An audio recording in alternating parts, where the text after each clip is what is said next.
Much like Officer Bud said, he had some arrogance and some confidence when he joined the Marines, right? And I have some of that as well. So as Officer Bud was invited by y'all to speak, my man Matthew Lumen back here just joined the Navy. So I was like, hey man, can I come and speak? I didn't get invited. I had to kind of self-invite, right? And he was like, yeah, that's cool, I'll hook it up. Great. So I went home and I wrote me a 45-minute speech. I was pumped. Yesterday I came and I sat down with Mrs. Coombs and she said, you get 10 minutes. So instead, y'all get Cliff Notes. All right, bear with me. Now, if you can't tell by now, I'm not from around here. I'm from Ohio. I have a bit of an accent, right?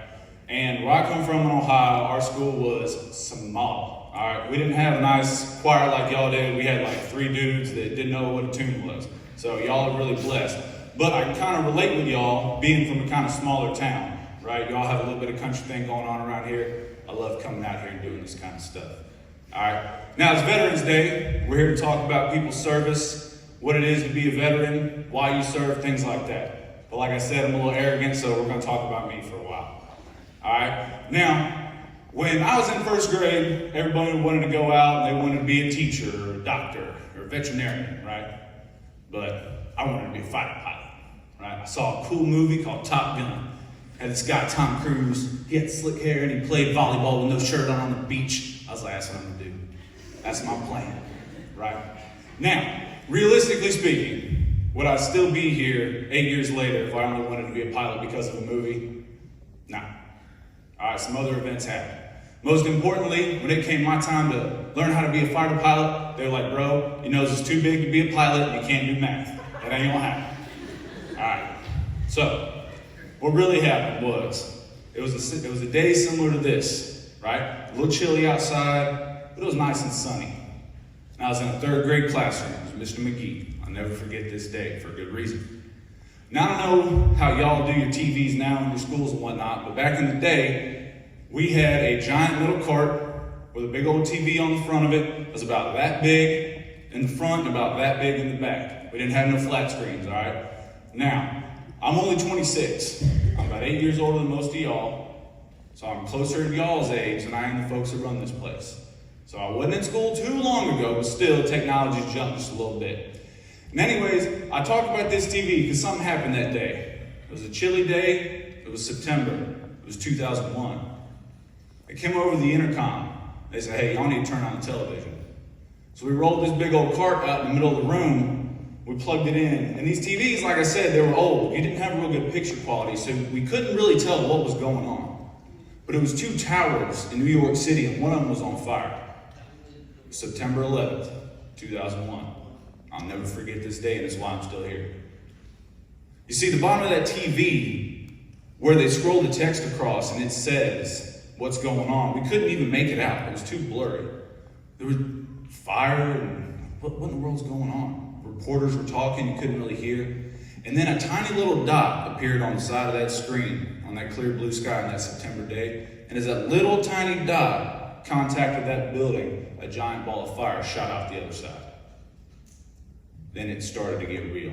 We started to understand what was going on. For the first time since Pearl Harbor, the nation was being attacked. And in a 3rd grade classroom, I sat helplessly and watched. My school was about 300 people, the whole elementary school. And in a flash, more than that, lost their lives. 2,977 people lost their lives that day in September 11, 2001 in New York City, Virginia. And that day changed me. Now, I was only in 3rd grade. I didn't understand what was going on, but I did understand that when I looked to the back of the classroom, my teacher, Mr. McGee, he knew what was going on. And as the day started and the first tower came down, he still stood there and held it together for us. But when that second tower hit the ground, he dropped his head, his hands went limp. He couldn't hold it together for us anymore. I was in 3rd grade and I couldn't do anything about it. But I was fueled right then and there. I had anger and vengeance in my soul, and I would find a way to make a difference and ensure that never happened again as much as I could do something about it. All right, now I used that motivation, carried me through high school, joined the U.S. Navy. Now my first station in the Navy, I'm in Japan. I'm on an aircraft carrier and I work on the flight deck. And up there, we do what we call controlling chaos. If you've ever had a jet fly over, imagine being 6 feet from that bad boy, and there's 50 of them running around on the flight deck. It's the most dangerous environment in the world other than being in actual combat, right? You'd think that that would be fulfilling, but it wasn't. Because I wanted to be a Navy SEAL, or I wanted to be a pilot, and I wanted to be on the mission, and I wanted to drop the bomb. See, I made a terrible error. I joined the Navy for me, for what I wanted. And that's not what veterans do. They serve selflessly, right? They serve others. They serve a greater cause. Well, luckily, in 2013, I learned an important lesson. In 2013, Super Typhoon Yolanda hit the Philippine Islands, and we unloaded all of our bombs and missiles off that aircraft carrier, and we parked off that coast, and we flew aid into those people, and I learned something there. You see, those people in the Philippines, they didn't care who loaded up that jet. They didn't care where the aid came from. They were just happy to have food in their bellies and water to drink and medicine for their children. And it taught me something there. It's not about you, dummy. It's about everybody else. That's what it is to serve. Selflessness. Veterans Day. Most folks learned this lesson going in. It took me a while. All right? Now, I took that lesson and I learned from it. I said, okay, it's not about you. I started to serve for others. I started to worry more about the people on my ship. Now, it takes a crew of 12 to run one catapult. There's 4 in an aircraft carrier. When I learned this lesson, I was just a low man on the totem pole. But through helping others and caring more about the mission than myself, I rose to the top. Now, 2015, back in Virginia, back in the States, baby, 3 years in Japan, I was ready to be home. Now, the entities that were responsible for September 11th, it came and went. But they had a radical faction of them that was so insane and so violent that faction that caused 9/11 said, y'all are too much for us. We can't handle y'all. And they were like, all right, bet. We're going to go make our own party then. And that's what they did. And they came back as an organization known as ISIS. All right? Now, I make light of that situation, but they are a terrible force. And that's what we went in there to do, was to take out ISIS. Our mission was to prevent them gaining more ground, because in the shortest amount of time ever seen in the Middle East, they took over that whole span of countries, including the second largest city in Iraq, Mosul. No terrorist organization had ever accomplished such a feat before. They were a force to be reckoned with. November 2015, 14 years after I sat in that classroom and watched those towers fall. I'm sorry, November 2015, 14 years after I watched those towers fall. It was my turn now to make a difference and do what I said I was going to do and prevent an attack from ever happening again. And boy, did we. We rolled in, and on the flight deck of an aircraft carrier, as I said, it's insanely dangerous. When you get ready to start launching jets, it's all game, or it's all seriousness. There are no games, right? There's a very clear call. Hey, y'all, put your helmets on, about to get real. Not today.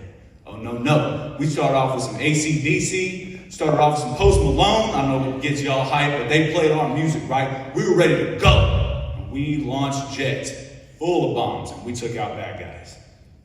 For 8 months, we wrecked the enemy. We set a record for the amount of bombs dropped from one aircraft carrier, 1,598 pieces of ordnance. Why we couldn't round up to 16, I don't know. But not only did we accomplish our mission of preventing ISIS from gaining another inch after we showed up, we beat them back out of 50% of their territory. When we rolled out after those 8 months, the next carrier came in and they finished wiping them out. Now, that's my story. That's what I got to do. I had to learn how to serve selflessly. It took me a while to get there. Let's talk about y'all. Some of y'all may go on to serve in the military. Some of y'all may go on to be veterans. I hope you don't have to learn to serve selflessly in a complicated, difficult way like I did. I hope you can just figure it out. I was a little more hard-headed. All right? But I got there. And now I can stand here and feel good every night when I lay down. I don't say goodnight, Chester, or nothing like that, but I feel good when I lay down. You know what I mean? I accomplished something. And I can rest easy. But I want to leave you with this about service and selflessness, right? You don't have to join the Navy, the Marine Corps, Army, Air Force, Coast Guard. The list goes on. There are many ways to serve. You can serve your community as a firefighter, police officer, first responder, veterinarian at an animal shelter, a missionary in your church. Y'all work with folks that serve their community every day, the teachers. I'm sure some of y'all wish that they were firefighters and paramedics and not teachers, but you'll change your mind one day. So one thing I want to leave you with, I don't have a really cool quote, I wish I did, but when you're getting ready to graduate high school and go out in the world Aim to serve selflessly. Help those around you, and eventually you will come back and you'll help yourself. All right, now we're here for Veterans Day, so can we all give one big round of applause for all the veterans that came before us and served so selflessly.